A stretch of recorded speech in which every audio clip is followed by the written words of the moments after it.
যেসব মাধ্যম দিয়ে আল্লাহর নবী মানুষকে পরকালমুখী করতে চেয়েছেন তার সবচেয়ে বড় মাধ্যম জাহান্নাম আর জান্নাত।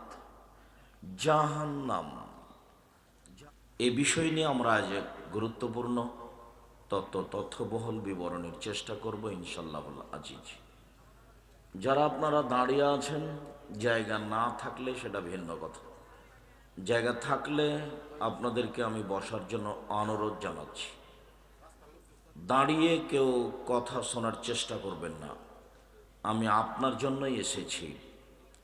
আর রাস্তায় যারা দাঁড়িয়ে আছেন, আমি জানি না সেখানে বসার জায়গা আছে কি না, আপনাকে বসেই কথা শুনতে হবে, এ কথাই ঠিক। অতএব আপনাকে পুনরায় বসার জন্য আমি অনুরোধ জানাচ্ছি, দ্রুত বসে পড়ুন। যেসব মাধ্যম দিয়ে আল্লাহ মানুষকে পরকালমুখী করেছেন তার একটি বড় মাধ্যম জানো। এই ছেলে, ওই ছেলেটা পাশে ওখানে কি করছে, দাঁড়িয়ে আছে কেন? তোমার কানে কথা আসে না?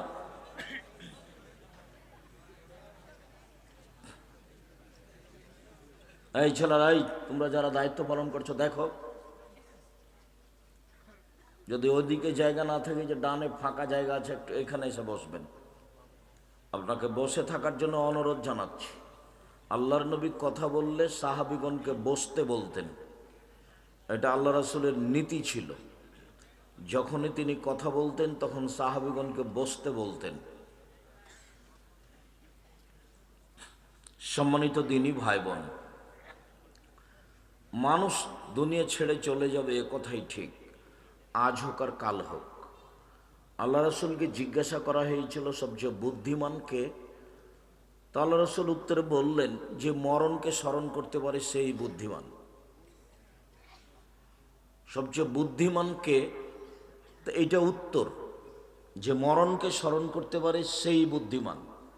মরণ একদিন হবেই, আজ হোক আর কাল হোক। আমি যখন মরণ একদিন আসবে এ বইটা লিখলাম, তো আমাদের পাশের এক উচ্চশিক্ষিত মাস্টার বললেন, মরণ একদিন আসবে এটা তো কমন কথা, তুমি এই নামে বই লিখলা কেন? তা আমি বললাম পড়েন। তো কিছুদিন পরে দেখা হয়ে বলছে, তোমার বইটা আমি 10 বার পড়ে দেখেছি, 10 বার।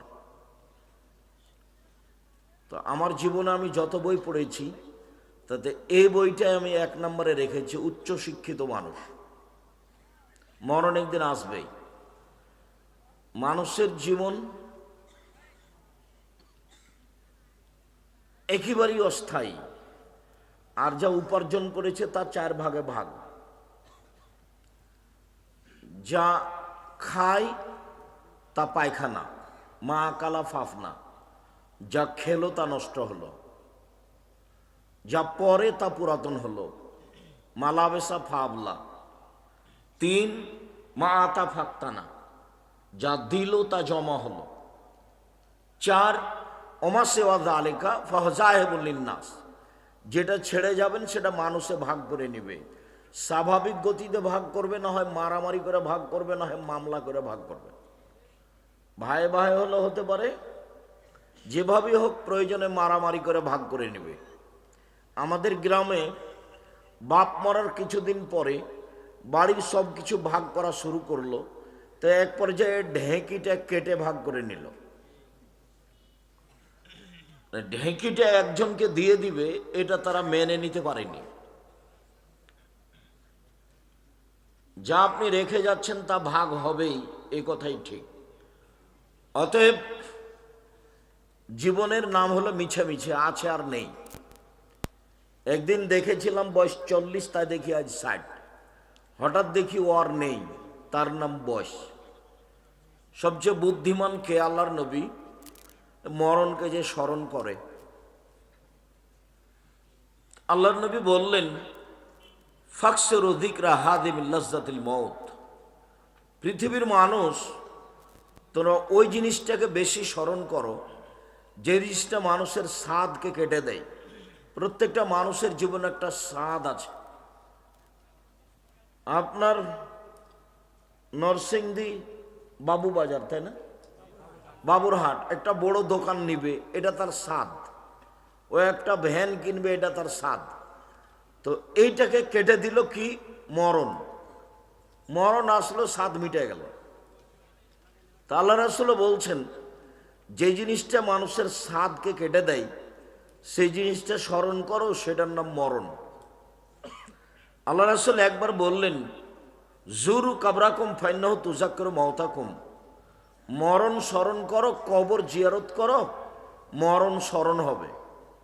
কবর জিয়ারত করো, মরণ স্মরণ হবে। মাঝে মধ্যে কবর জিয়ারত করতে যেতে হবে, কেবলার দিকে মুখ করে হাত তুলে দোয়া করতে হবে এককভাবে। কবরের পাশে সবাই মিলে হাত তুলে দোয়া করা বিদআত। দলবদ্ধভাবে কবরের পাশে দোয়া চলবে না। যেসব মাধ্যম দিয়ে আল্লাহর নবী মানুষকে পরকালমুখী করতে চেয়েছেন, তার সবচেয়ে বড় মাধ্যম জাহান্নাম আর জান্নাত, জাহান্নামের পরিচয়। মহান আল্লাহ বলেন, ফাম্মা মান খাফফাত মাওয়াজিনুহু, যার নেকির পাল্লা হালকা হবে, তার থাকার জায়গা হবে অতীব গভীর গহ্বর হাবিয়ে। অমাদ্রাকা মাহে মোহাম্মদ সাল্লাল্লাহু আলাইহি সাল্লাম, আপনি কি বলতে পারেন হাবিয়া নামক জাহান্নামটি কি? আপনার কি তার পরিচয় জানা আছে? আমি বলি, নারুন হামিয়ে, তা হচ্ছে জ্বলন্ত উত্তপ্ত আগুন। জাহান্নাম বলতে আগুনের এক টুকরাকে বোঝানো হয়। জাহান্নাম বলতে আগুনের এক খণ্ডকে বোঝানো হয় জাহান্নাম। মহান আল্লাহ বলেন, কাল্লা লায়ুমবাদান্না ফিল হুতামা ওয়া মা আদরাকা মাল হুতামা নারুল্লাহিল মুকাদা। কখনো নহে, অবশ্যই অবশ্যই তাকে চূর্ণ বিচূর্ণকারী হোতামা নামক জাহান্নামে নিক্ষেপ করা হবে। মুহাম্মদ সাল্লাল্লাহু আলাইহি সাল্লাম, আপনি কি বলতে পারেন হোতামা নামক জাহান্নামটি কি? হোতামা নামক জাহান্নামের পরিচয় আপনার জানা আছে? আমি বলি, নারুল্লাহিল মুকাদা, তা হলো জ্বলন্ত উত্তপ্ত আগুন। আল্লাহ তাআলা জাহান্নামের পরিচয় দেন। আল্লাহ তাআলা বলেন, সাউসলিহে সাকার, অচিরেই আমি তাকে সাকার নামক জাহান্নামে নিক্ষেপ করব। অমাদ্রাকা মা সাকার, মুহাম্মদ সাল্লাল্লাহু আলাইহি সাল্লাম, আপনি বলতে পারেন সাকার নামক জাহান্নামটি কি? লা তুবকি ওয়ালা তাদার, সাকার এমন একটি জাহান্নাম, যে জাহান্নাম মানুষকে ছাড়বেও না, যে জাহান্নাম মানুষকে মারবেও না, যেখানে মানুষ মরেও না, যেখানে মানুষ বাঁচেও না, তার নাম জাহান্নাম। আল্লাহ তাআলা অন্য জায়গাতে বলেন, লা ইয়ামুতু ফিহা ওয়ালা ইয়াহইয়া, মানুষ জাহান্নামে মরবেও না, মানুষ জাহান্নামে বাঁচবেও না। এইটা আবার কি? আল্লাহ তাআলা অন্য জায়গাতে বলেন, ওয়াতিহিল মাউতু মিন কুল্লি মাকানিন ওয়া মা হুয়া বাইমানিয়াত, মরণ তাকে চতুর্দিক থেকে ঘিরে ধরবে কিন্তু মরবে না, তার নাম জাহান্নাম। আল্লাহ তাআলা বলেন, কাল্লা ইন্নাহা লাযা নাযাতাল লিশাওয়া, অবশ্যই এইটা একটা জ্বলন্ত উত্তপ্ত ক্ষিপ্ত আগুন, যা মানুষের চামড়াকে ঝলসিয়ে দেয়। তাদু, ডাক দেয় ওকে, মানে তাওয়াল্লা, যে উল্টা মুখে চলে যায়, কথা মানে না। ফাজামা ও আওয়া ফাআওয়া, টাকা পয়সা গুনে গুনে রাখে, খরচ করে না, হিসাব নিকাশ করে একত্রিত করে, এই লোককে জাহান্নাম বিচারের মাঠে ডাক দিবে। জাহান্নাম এমন একটি জায়গা যা ক্ষিপ্ত আগুনের নাম।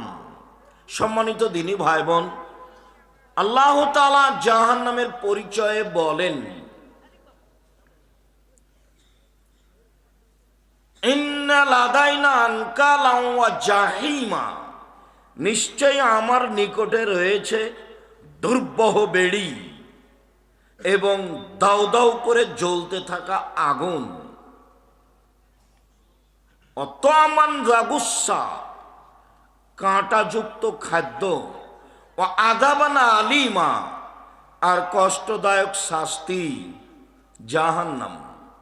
ইন্না জাহান্নামা কানাত মিরসাদা, নিশ্চয় জাহান্নাম মানুষকে ধরার জন্য ওঁত পেতে বসে আছে। জাহান্নাম মানুষের শত্রু। লিত্তগিনা মাআবা, যারা স্বৈরাচারী, স্বেচ্ছাচারী, বদমেজাজি, অহংকারী, ধোঁকাবাজ, লুটতরাজ, রাহাজানি করে, জোর জুলুম করে বাড়িঘর দখল করে, মানুষকে জেল হাজতে দেয়, তার থাকার জায়গা জাহান্নাম।